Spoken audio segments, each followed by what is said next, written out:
Salam sejahtera bagi kita semua, Shalom. Terpujilah Kristus kekal sampai selama-lamanya. Kita yang masih diberikan kesempatan oleh Tuhan Allah sehingga kita masih ada sebagaimana kita ada di saat ini. Pemirsa yang diberkati dan dikasihi oleh Tuhan kita Yesus Kristus, kembali lagi kita bersama-sama kedatangan tamu yang begitu spesial.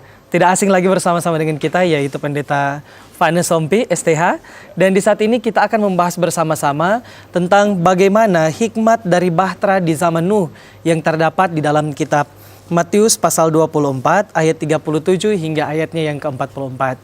Maka di saat ini kita akan memulaikan acara Mimbar Kristen kita di saat ini. Maka dipersilakan untuk Bapak Pendeta untuk memimpin dengan doa buka. Sekaligus kita akan merenungkan bersama-sama firman Tuhan di saat ini. Disilakan.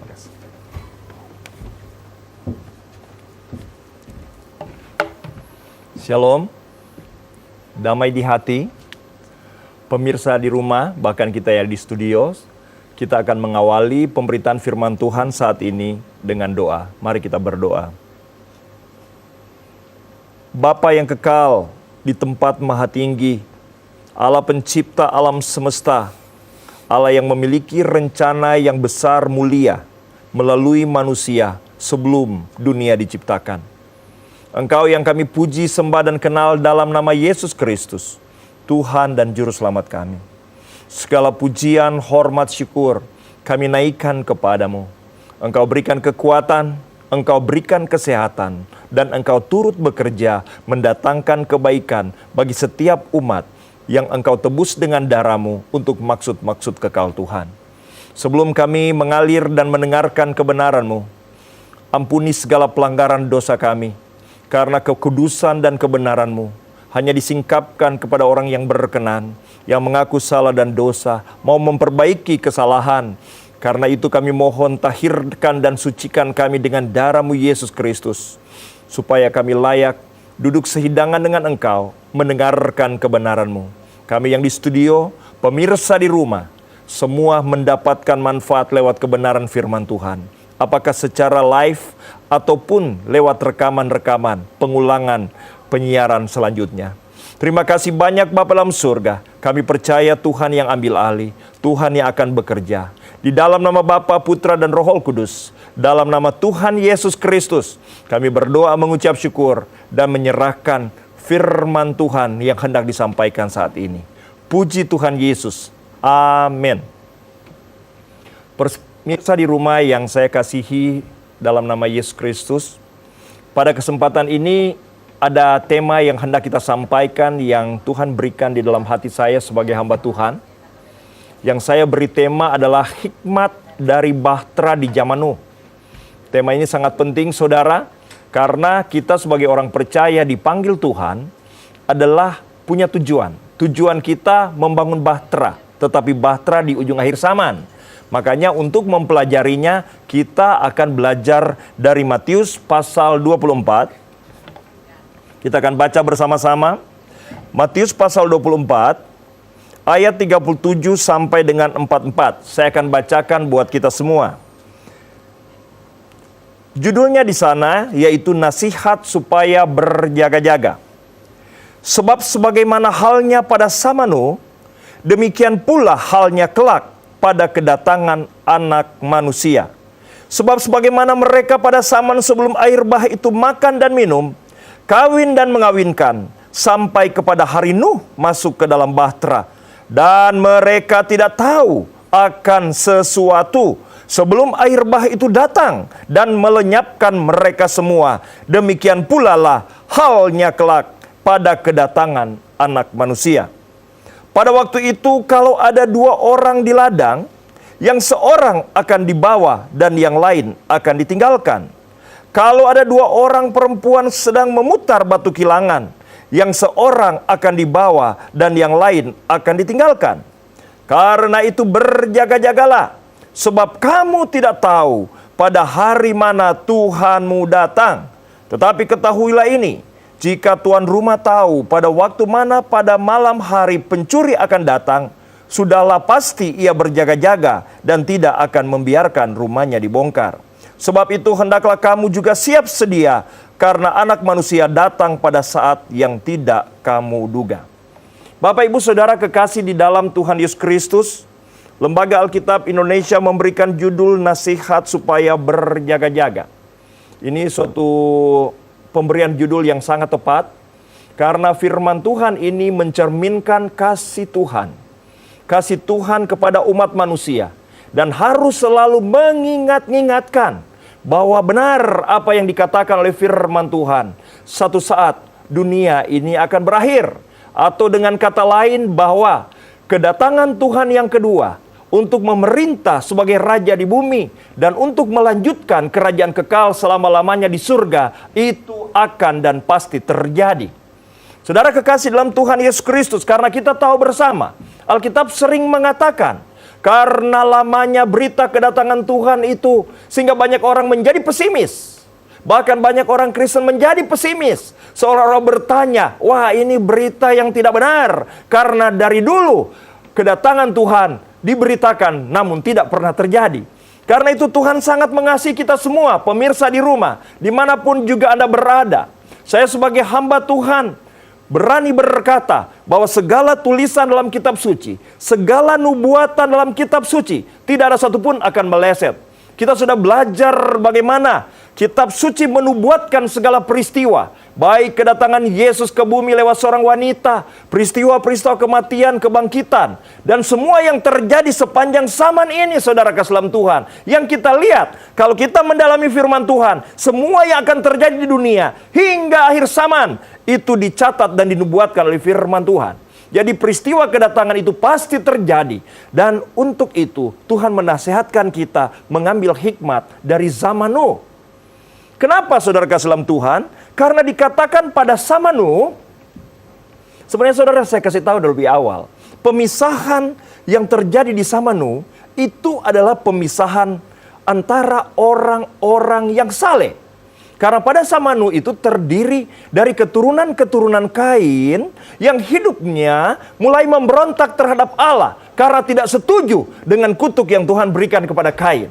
Itu keturunan Kain.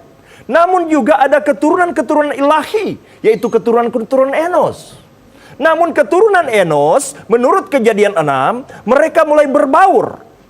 Berbaur itu artinya cara berpikir orang-orang kafir, cara berpikir keturunan Kain yang ingin berhasil dengan ambisi, dengan persaingan dan lain-lain, itu juga sudah menjadi cara berpikir keturunan-keturunan Enos. Sehingga Tuhan harus memisahkan keturunan Enos ini. Tuhan harus memisahkan keturunan ilahi ini menjadi orang-orang yang taat dan orang-orang yang telah berbaur dengan cara berpikir dunia. Itu yang dikatakan Kejadian 6. Karena Tuhan menyesal menciptakan manusia sehingga harus memusnahkan mereka dengan air bah. Sehingga kita tahu bersama saudara kasih dalam Tuhan, dari begitu banyaknya umat Allah sebenarnya keturunan Enos, hanya 8 yang diselamatkan. Ini menggambarkan bahwa di ujung akhir zaman ada pemisahan juga akan terjadi. Tuhan tidak berbicara orang yang tidak mengenal Tuhan, tapi Tuhan akan berbicara tentang gereja. Gereja akan dipisahkan antara gereja pemenang dan yang gereja biasa-biasa saja. Jadi saudara kekasih dalam Tuhan, makanya di sini diceritakan tentang peristiwa itu ada 2 orang yang bekerja. Ada 2 wanita. Saudara ingat kalau berbicara wanita. Wanita yang bijaksana dan wanita yang bodoh. Ini gambaran gereja yang lahir, yang bertumbuh, yang berkriteria jadi pengantin. Namun pemisahan harus terjadi. Dan ini dikatakan di dalam Wahyu. Kalau saudara pelajari Wahyu pasal 2 dan 3, ini berbicara tentang kekidian gereja. Ada pemisahan. Gereja suam atau biasa-biasa dan gereja pemenang. Gereja pemenang itu digambarkan seperti Nuh dan keluarganya. 8 saja. Yang lainnya dimusnahkan oleh air bah. Dimusnahkan oleh air bah ini, menurut 1 Petrus pasal 3 ayat 18, 19, dan 20, mereka bukan orang yang tidak selamat. Tetapi orang-orang yang tidak taat ini ada di dalam penjara.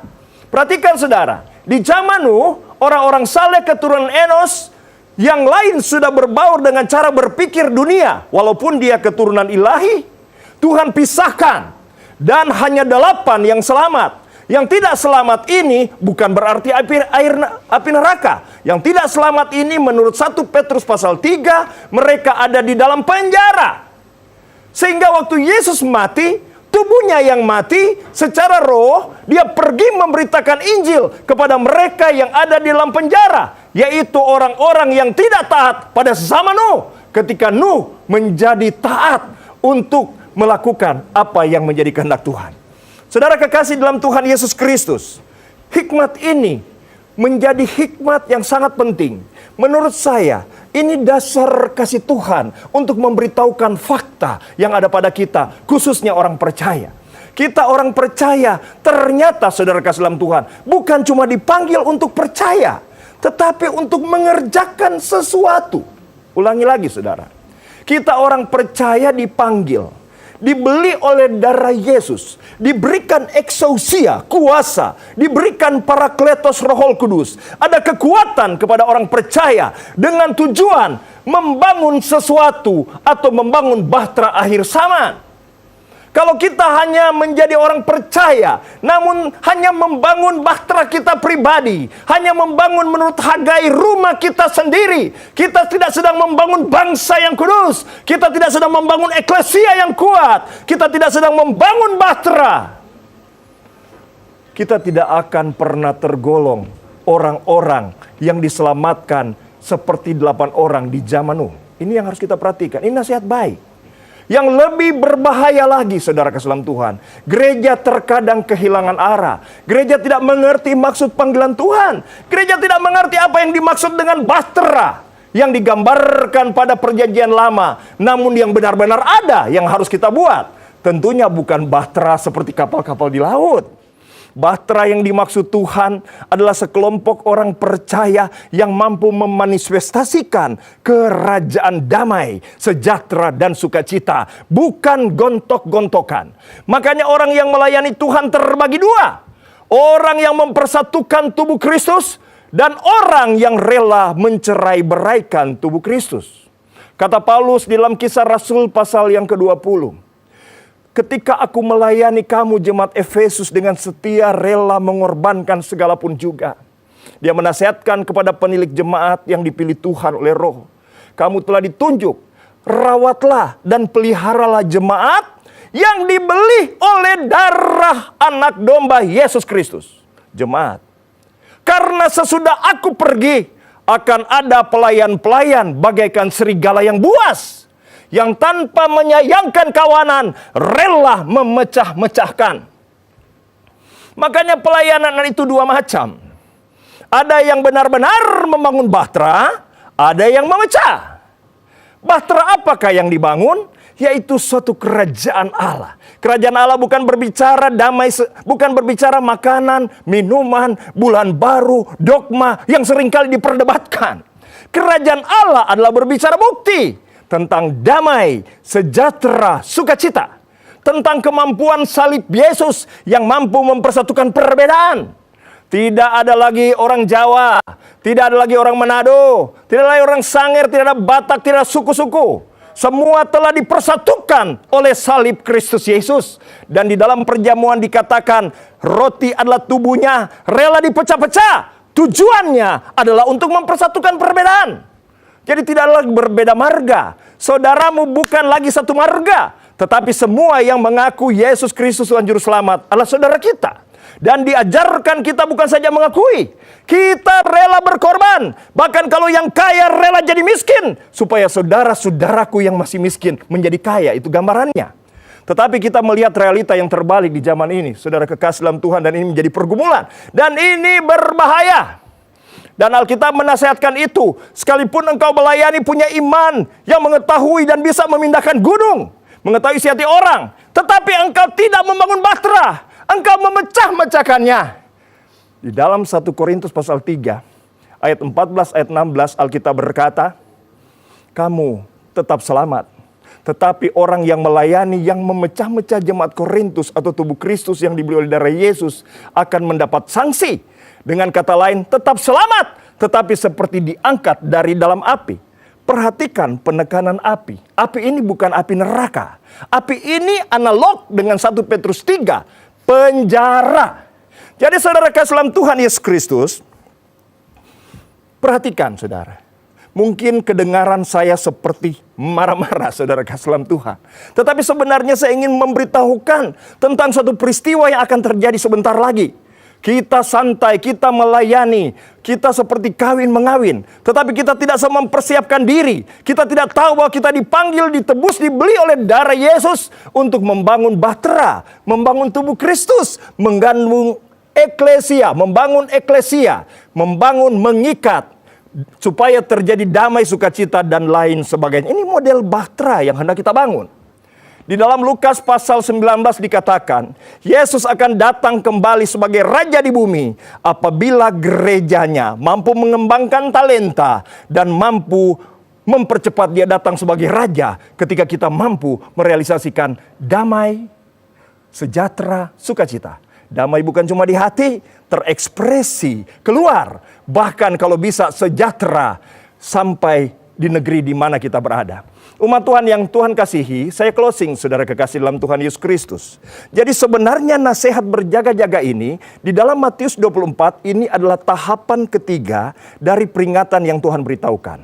Pertama, Yesus beritahukan khotbah akhir zaman akan diawali dengan runtuhnya bait suci, dan itu terjadi beberapa puluh tahun kemudian, yaitu tepatnya tahun 70.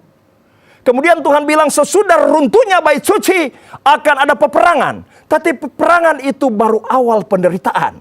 Sesudah itu ada penderitaan yang sebenarnya. Yaitu ketika bait suci yang nanti akan dibangun kembali di Yerusalem. Ketika dia jadi, saudara kasih dalam Tuhan, sebelum bait suci itu digunakan menurut nubuatan Daniel pasal 9. Di tengah-tengah perjanjian 1x7 masa, bait suci akan diduduki. Itu penguasaan antikris. Dan kita sudah ada pada zaman untuk masuk pada peristiwa itu. Ini yang harus kita perhatikan. Kalau sampai Anda tergolong orang yang tidak di rapture, tidak menjadi pemenang seperti Nuh, tidak menjadi orang yang melayani membangun tubuh Kristus, Anda akan masuk ke dalam siksaan yang berat. Jadi kalau tadi hanya siksaan sementara, itu di dalam wahyu yang nanti bisa berkembang mungkin di dalam diskusi sebentar karena keterbatasan waktu. Jadi saudara kekasih dalam Tuhan, siksaan itu dikatakan bagaikan sengat kalajengking. Ada Anda dianiaya, Anda dicabut atau dipotong, tetapi 5 bulan tidak ada kematian. Alkitab berkata penderitaan itu tidak pernah terjadi selama dunia dijadikan. Jadi yang dimaksud penjara, yaitu orang-orang yang tidak mengupayakan kesatuan tubuh Kristus. Melayani Tuhan, tapi bagaikan serigala yang buas. Cuma beda merek, cuma beda doktrin-doktrin, cuma berbeda cara, rela menceraikan. Saudara kasih dalam Tuhan, sampai di sini saja kebenaran firman Tuhan. Sekali lagi, ini hati Tuhan. Mari kita mengintrospeksi diri. Mari kita melihat apakah kekuatan yang Tuhan berikan kepada kita diarahkan untuk membangun kerajaan damai, sejahtera, sukacita. Ataukah karena kepentingan perut seperti Roma 16, kita rela memecah-mecah kelompok-kelompok atau umat yang dibeli dengan darah Yesus. Tuhan Yesus memberkati. Semoga firman yang sederhana dimainkan oleh Roh Kudus, sehingga Anda menjadi orang-orang yang siap mempercepat dia datang sebagai Raja dan tidak akan masuk pada penderitaan yang sangat mengerikan itu. Tuhan Yesus memberkati. Terima kasih masih bersama-sama dengan kami di Kabar Sukacita Mimbar Kristen di saat ini. Tadi kita telah membahas bersama-sama tentang bagaimana hikmat dari bahtera di zaman Nuh. Nah, ini topik yang sangat menarik karena ketika kita berbicara tentang zaman Nuh, di situ adalah pembacaan atau firman Tuhan yang berasal dari Perjanjian Lama, sedangkan disinggung lagi di dalam Perjanjian Baru. Nah, ketika kita di saat ini berdiskusi bersama-sama dengan Bapak Pendeta Vana, ada satu pertanyaan yang sangat menarik.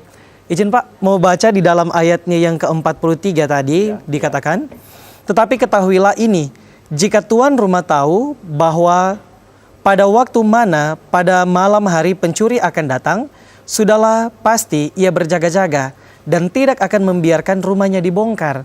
Nah, berarti di sini mengatakan bahwa ternyata ketika Tuhan akan datang, ia tidak akan menyebutkan kapan waktunya akan datang, kapan dia akan tiba. Kenapa sih sampai Tuhan mengatakan, nggak usah, dia akan menyatakan kapan dia akan datang. Seharusnya kan, kita akan mendatang di hari demikian. Supaya sebagai umat manusia memang mempersiapkan diri sebaik-baik mungkin. Bagaimana itu Pak Pendeta? Oke, jadi pemirsa di rumah, kita harus memahami dari awal. Kenapa Tuhan menciptakan manusia?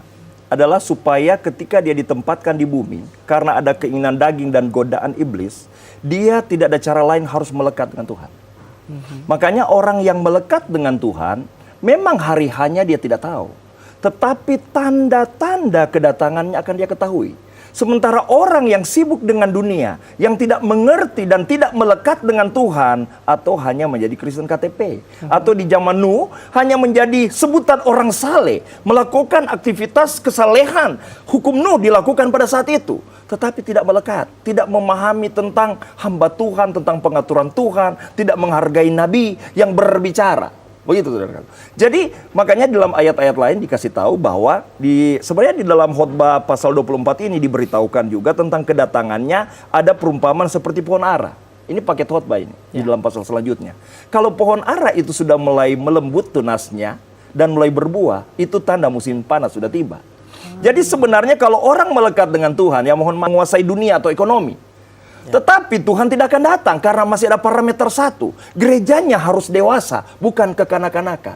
Makanya pada waktu itu kita tidak gundaulana. Karena kita tahu bahtera ini belum selesai. Gereja masih gontok-gontokan. Impossible Tuhan datang begitu. Jadi ini menjadi rahasia.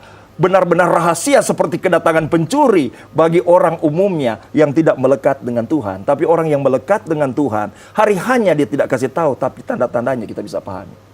Oh, seperti Gitu. itu. Ya. Tadi menarik juga dengan Bapak Pendeta menyatakan bahwa ternyata gereja itu seperti bahtera. Yes. Gereja itu mengibaratkan bahtera yang dibangun oleh Nuh itu sendiri. Nah, ketika tadi dalam khotbah daripada Bapak Pendeta menyatakan bahwa ternyata kita bisa dapat melihat bahwa mana ada gereja atau ada mereka yang membangun, yang mempersatukan akan persekutuan, dan ada yang mencerai-beraikan persekutuan tersebut. Bagaimana sih kita dapat melihat bahwa ternyata, oh ini gereja yang menyatukan akan semua umat, dan oh ternyata gereja ini gereja yang mencerai-beraikan umat. Ya. Oke, puji Tuhan. Jadi saya sedikit luruskan pemirsa di rumah. Jadi gereja itu bagaikan Nuh sekarang posisinya.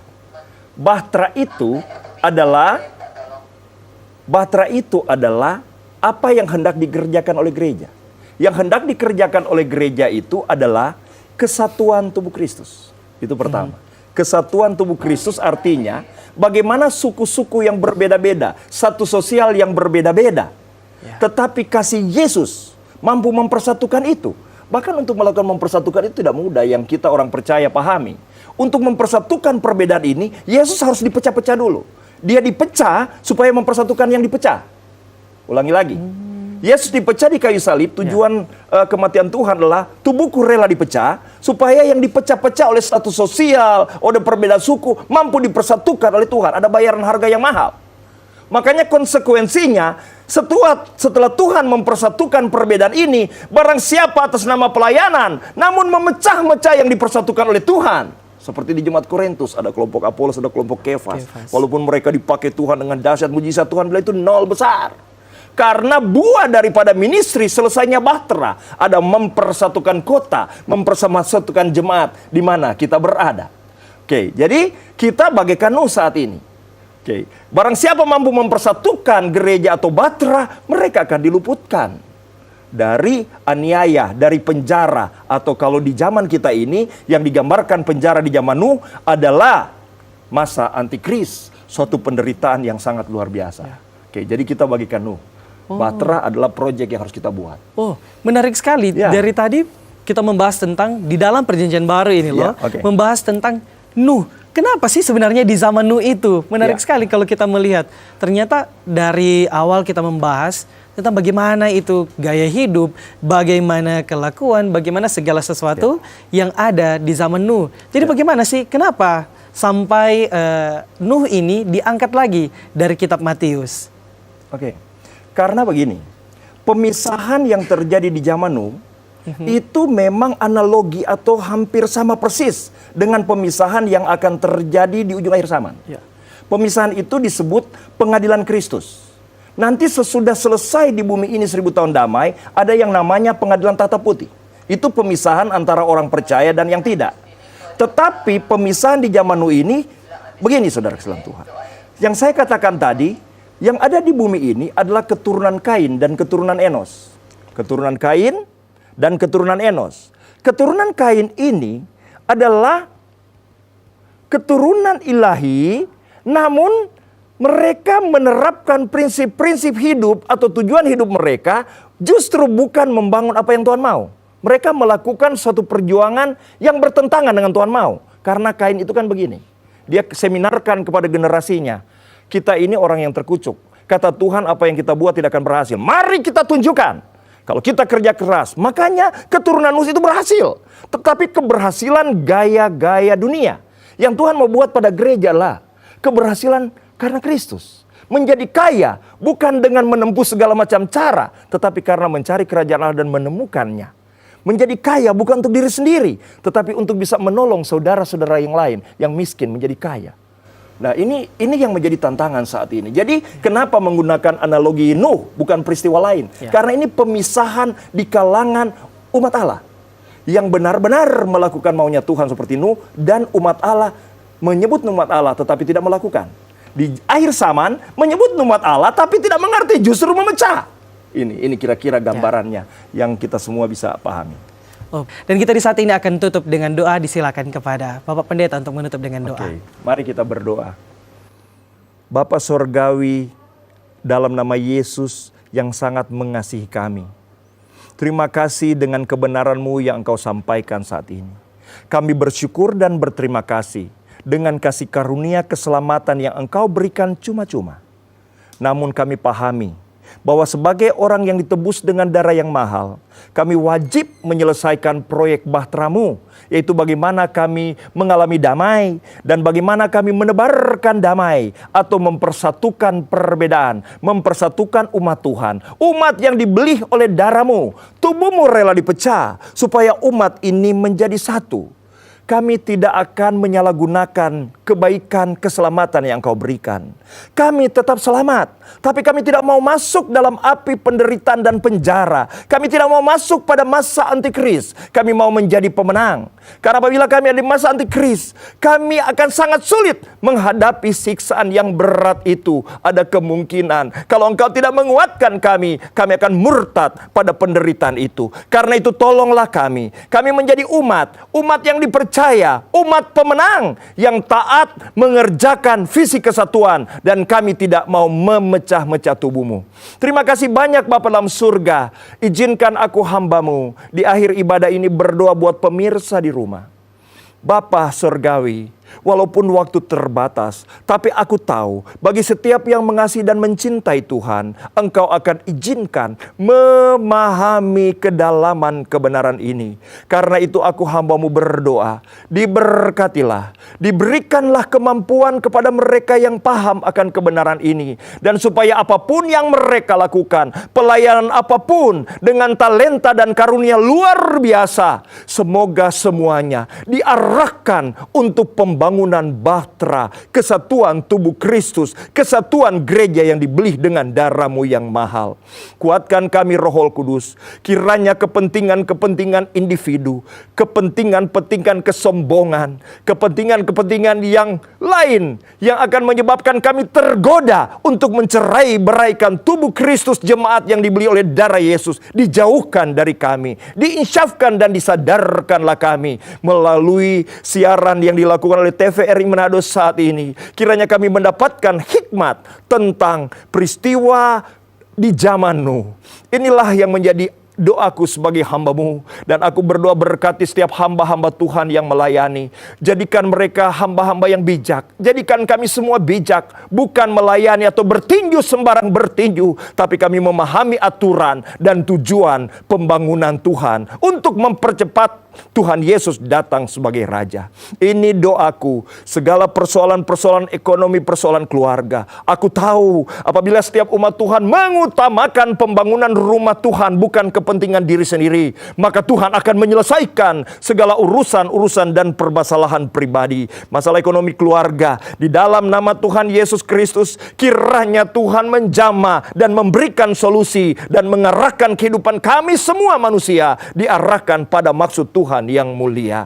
Aku berdoa buat TVRI Manado yang sudah seringkali menjadi media pemersatu bangsa, bahkan saat ini menjadi pembawa kabar sukacita, pemersatu tubuh Kristus. Diberkatilah TVRI Manado, diberkatilah pemimpin, diberkatilah segala kru, diberkatilah semua yang terlibat untuk penyiaran ini. Aku hamba-Mu memohon, berkat tak terbatas jasmani dan rohani turun atas mereka di dalam nama Tuhan Yesus Kristus. Demikian pemimpin Indonesia mulai tertinggi sampai terendah. Demikian semua yang ada di negeri ini. Semua kami berdoa, biar kami diarahkan selalu menjadi umat yang sadar. One day dunia akan berakhir. Kami harus memahami maksud dan cinta Tuhan melalui Kristus Yesus. Dan kami mengambil sikap menjadi umat yang taat, mengerjakan bahtera yang Tuhan maui. Terima kasih banyak Bapak. Masih banyak yang hendak aku doakan buat umat-Mu, tapi aku percaya dengan kuasa Roh Kudus dan kuasa Allah yang mampu menjawab doa lebih daripada yang telah kami naikkan. Di dalam nama Bapa, Putra, dan Roh Kudus, dalam nama Tuhan Yesus Kristus kami mengakhiri siaran saat ini. Di dalam nama Tuhan Yesus Kristus, aku hamba-Mu melepaskan berkat.